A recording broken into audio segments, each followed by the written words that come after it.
Hi, I'm Dan Aubuchon, and welcome back to the Joy of Tennis Teaching. I was thinking a little bit about a time, long time ago, when I was a bit frustrated with some of my lessons. I felt like the lessons weren't succeeding, and I felt like it was all my fault.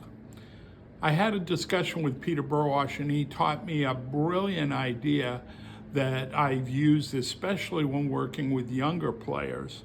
But it's called the 50-50 theory.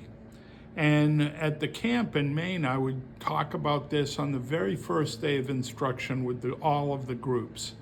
And I would tell them, how do we get a 100% successful lesson?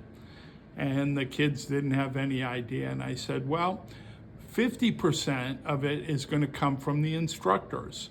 And I guarantee you, they'll all put in their best effort. They'll put in their 50%. And then he said, what's your 50%? And a few of the kids got it, and they said, we have to listen, we have to try hard, we have to have a good attitude. So it was a great way of setting up the responsibility for there.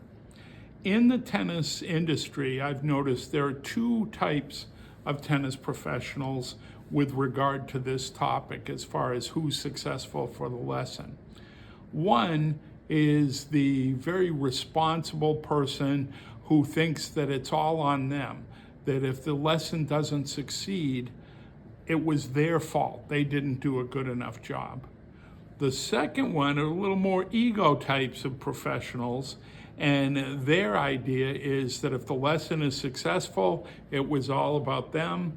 If the lesson failed, it was all about the student. And I think Peter's idea was right. It's a 50-50 proposition. Our job as tennis professionals is to do our best to give the student all the knowledge that we have to help them, to listen to them, to ask questions, to make it fun, fit, and give them some information. For the student, their job is just to try hard.